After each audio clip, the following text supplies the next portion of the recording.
Hey everyone, how's it going? Welcome back to another Walking Dead video. So I want to talk about a big moment that happened in last night's episode that a lot of people were talking about, and it really did change the overall direction of the season. I'm really interested in seeing where the season goes for the last two episodes because I really didn't predict this outcome at all for episode 4. Honestly, episode 4, in terms of the early reviews saying that this was like the biggest episode and the best episode of the season, yeah, definitely, I agree with that. Like, I don't know what's going to happen in episode 6. Norman Reedus was saying that episode 6 is like the best 1 hour of anything that's Walking Dead, you know, and I don't know if I would agree with that because I don't know what else could happen. I'm not saying episode 6 is going to be a bad episode or anything, but I don't know how that episode could top this episode because so much happened in episode 4 that, like, are you going to kill off Carol or Daryl in this episode? Obviously not. So, like, I don't know how that episode would be that. But yeah, so a lot to talk about here. So before we go any further, obviously this will contain spoilers for the episode, which I'm sure you're all aware of, and make sure to be a subscriber if you want to get all my Walking Dead content like this. But let's talk about Madame Genet's death. And so, honestly, I didn't see this coming at all. I really did not see Madame Genet's death happening. I thought that she was going to survive at least until the finale. Like, I thought she was going to die this season. I've made that prediction, but episode 4? No, definitely not. And I was really surprised at how all of it happened. And this is one of the things where when you have certain expectations for how the story goes, if you tell the story in a really great way and the story goes in a different direction, like, it could be really an amazing moment. And this is something that, again, I didn't see coming at all. I thought Madame Genet was going to survive at least until the finale. I thought that there would be like this final showdown that would still happen in the finale, but no, not at all. Madame Genet was killed off in episode 4 at the very end after Isabel died earlier in the episode. And so, I mean, in terms of how the scene played out, I thought it was honestly amazing. Like, first of all, her death was absolutely, like, horrifying. I couldn't even believe that that was actually happening. And it's really insane because the episode begins with Madame Genet, right? And the episode before, we just got her backstory. So they built up the character really well here where we all understood the character a lot more. And so I think that made her death a little bit more shocking, honestly. Like,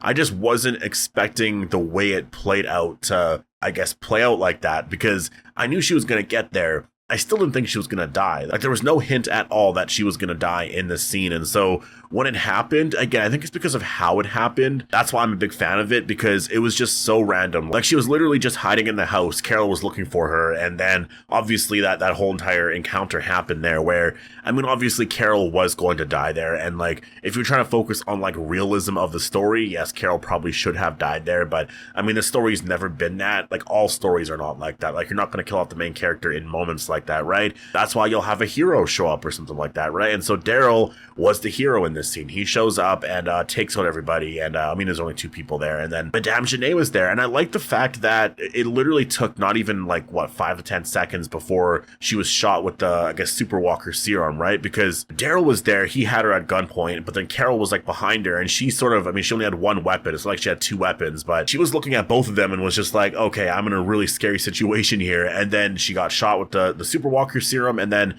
started to turn to a Super Walker and then eventually did not turn. And so that's a really interesting aspect to this. So the serum works in a way where you actually have to be dead, I guess, in order to be able to turn to a Super Walker. And so I want to know more of the specifics with that. Like, why does that work? Like, why does it have to be specifically a walker? What's the difference with that? Because obviously it's not working if you're alive, right? So, I mean, yeah, I have a lot of questions there. I don't know if we're ever going to get to that at all this season here. And I have a lot of questions just in general about the super walkers because the scientist, as we saw at the very end of the episode, has now joined the nest. And so I'm kind of curious on, like, well, are they going to use super walkers still? Probably not. So, like, where is the scientist story going now? Because, I mean, obviously, like he was creating super walkers. He was working with Madame Genet. Madame Genet did mention a line here, and I'm going to talk about this in a separate video and go a lot more in depth here. But she did say that they created the monsters. And so that was a really interesting line because obviously she's not referencing, like, the scientists or, like, Pouvoir. She's a part of Pouvoir, right? Like, the scientists are working for her. She's not saying they created the monsters. She's referencing the fact that it was France. And so that actually adds a lot more of a, I guess, interesting aspect to the origin of the Walker virus. And I wonder if France actually did create the Walker virus. Like, that could be why the scientists are doing what they're doing. Like, I'm really curious on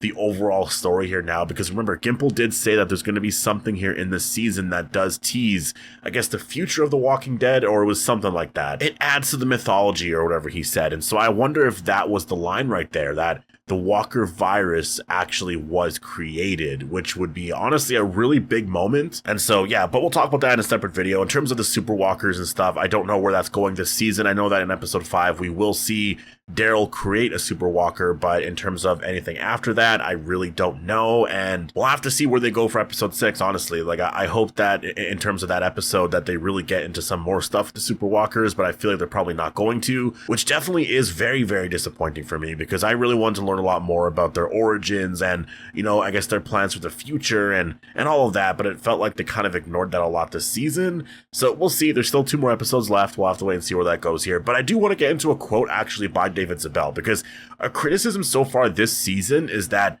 there's only 6 episodes. Like, moments are happening too fast. The pacing is so quick. And, you know, Isabel's death was just like so quick, so random. A lot of people were upset by it. The pacing is so fast that it's honestly like, yes, an episode can be entertaining, but it's also like you don't really care after a while because so much is happening that you're not living with the characters that much, right? Like, again, for the first seasons, I think that's fine. Like The Walking Dead had 6 episodes, but I just think after that, when you're telling more of the story, when you want to have more character moments, like, you're going to have more episodes. It's really that simple. I look at Stranger Things, you know, I think the first season had like 6 episodes. I could be wrong about that. Maybe it was more, but I know recent seasons had like 7 or 8 episodes or something like that. And I know some of the episodes were also like very, very long, right? Like, they really focus on a lot of that character stuff. And look at The Last of Us, look at Fallout, right? Like, I'm trying to look at shows that are kind of similar to The Walking Dead, where it's almost apocalyptic and they focus a lot on character stuff. The Walking Dead, I think for Dead City season 1 and Daryl Dixon season 1, it worked really well for the first seasons of those shows because you're introducing every character, and then all of a sudden, once we learn all the characters, going into a season 2 or a season 3, you need to add more episodes because there's going to be more storylines and things have to be told a lot better, right? And I think The Walking Dead did a really great job of that. Other shows do really, honestly, amazing things by having more episodes here. So I saw this here in an article from Hollywood Reporter, and this is actually David Zabel talking about Isabel's death, and actually mentioned something about the episodes, in which I'm wondering if he's sort of hinting at something here. And so, yeah, let's get into the exact quote here. So when asked about Isabel's death, he said that we have 6 episodes to tell this story. In a longer season, I don't think it transpires exactly the way it transpires, but in order to get to where we need to get in the time we have allowed, things have to happen fast. And that right there, I was like, whoa. So I actually wonder if David Zabel is not the biggest fan of this. Like, if he actually wants more episodes, but AMC is like, no, well, you're only going to be able to do 6 episodes. Like, I mean, I guess it makes sense, right? Like, they're the network, like, they're going to say whether or not, you know, it gets 6 episodes, 8 or 10 episodes. But at least based off this quote, you know, just from what I can tell anyways, it almost seems like he would prefer to have more episodes, because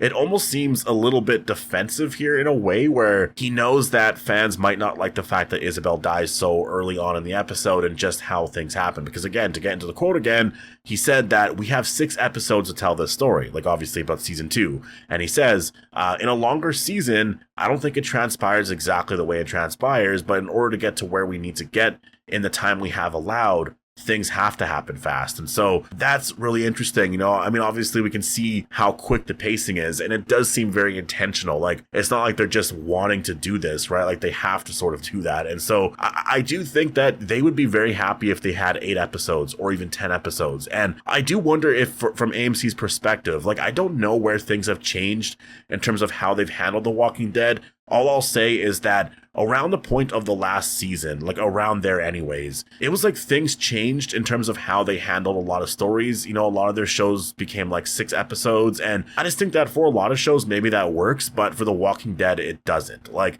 The Walking Dead has such a different type of story that you have to tell, where it needs more episodes. And I think that AMC is likely wanting to see what happens when they do 8 episodes for Dead City season 2. Because Daryl Dixon season 3, I believe, is going to be 6 episodes. Like, I don't really know for sure, but I've heard David Zabel mention certain things about, you know, how long season 3 could be. And I mean, he didn't really talk about that specifically, but he was talking more about, like, you know, how he sort of focuses on telling the stories of, like, season 1 is like this, season 2 is like this. And so I'm expecting that season 3 probably would be 6 episodes as well, which is really, really unfortunate, to be honest. And Dead City being 8 episodes, like, I think that everyone's going to respond really well to that, because that is the response I see everywhere. Like, yes, I've been mentioning a lot in the last, like, what, week or 2 weeks for sure. But it is something that is very noticeable. And you noticed it during The Ones Who Live, right? Like, I think the first two spinoffs, because we know we're getting future stories and they were setting up the world of both shows, I think that it was fine. Like, I think overall, everyone was just like, you know what, I can accept that because it's a season 1 of both shows. But for The Ones Who Live, like, that was rushed. That was so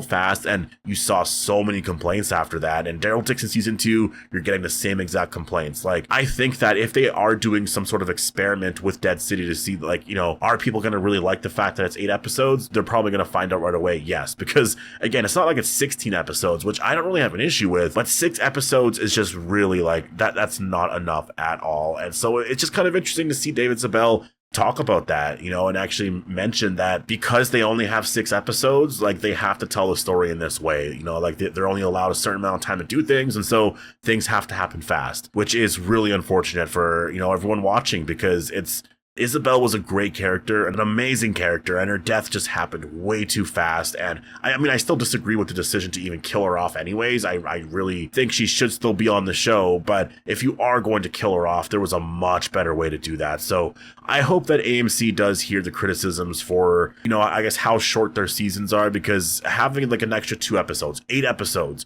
would make a big difference here. Because imagine if right now we're, you know, we just watched episode 4, so we would be halfway through the season. That feels about right. Like, whatever arc would have happened around this point here, it would have been fleshed out a lot better. And I think that going into the second half of the season for the last 4 episodes, things would have gotten much crazier. Maybe Isabel dies at the very end of episode 4 or something like that. And then, you know, Madame Genet would die in episode 5. And then I don't know how you would tell the story differently, but there was definitely a better way to do it. And it feels better to watch, right? Like, you're able to actually live in the story a lot more. So it's it's really interesting, because I mean, obviously after watching episode 4, that was like the one thing that everyone sort of criticized was the pacing, and it's becoming more and more of an issue, and there's a lot of conveniences that need to happen in certain moments to even get the character through that part of the story. And now we're in a really interesting arc now, because they sort of ended you know, the Pouvoir storyline in a way. Pouvoir has now joined the Nest, but they're not really a group anymore. Like, Madame Genet was the leader of that group. I mean, we didn't really know anybody else in that group, right? Besides, like, Caudron. And so, yeah, I think that after Madame Genet's death, we're now entering this new arc. It's sort of like a ending of the season arc and sort of ending certain things. And I just can't even believe we're already here. Like, this is so fast. So yeah, I just wanted to talk about that because I saw that quote and I found that really interesting. And then obviously Madame Genet's death was, I think, really well done. I still think, like, again, the reason why that's really well done is because just ignore the beginning part of the episode with the Nest battle and all of that. Just focus on, like, when Daryl and Carol were, like, walking or whatever. Like, imagine if that was its own episode, right? Like, it would be very similar to The Grove. And I mentioned this in, like, one of my videos yesterday, but, like, the episode, just say it begins with Daryl and Carol are just, like, you know, walking in the woods or whatever. It would be a classic Walking Dead episode. And then they come across this house here and they're like, oh, what is this place? And then they find this couple there, and, you know, that's basically the start of the episode, the premise of the episode. It would feel very similar to The Grove, only when they found that house, obviously no one was there. And throughout the episode, Daryl and Carol would learn a lot about themselves, you know, through this couple, and it would still end the way it did, where Madame Genet's death happened the same exact way, and then maybe you had a cliffhanger at the very end where you saw that, you know, Pouvoir is now joining the Nest. Or, again, I still would criticize that. I would just make it where Losang gets word of Madame Genet's death, although not even that. Like, honestly, push that off to the next episode. Make it where after that, Daryl, you know, maybe he was frustrated the whole episode because Carol was there or whatever, and so at the very end, he finally says to her, like, you know, I'm really thankful that you're here, and this and that, and it's just, you know, I could see that being a very classic Walking Dead episode where everyone's like, wow, that was a really great character development moment. Madame Genet's dead, like, a really great episode. And I think that you could really develop a lot of that better, but instead we got the whole Nest battle in the very beginning and then a bunch of extra stuff, and everything was just happening way too fast. But I'm rambling here at this point. That's just sort of how I would have done the episode. But anyways, post all your thoughts down below. Hope you all enjoyed the video, and I'll see you in the next one.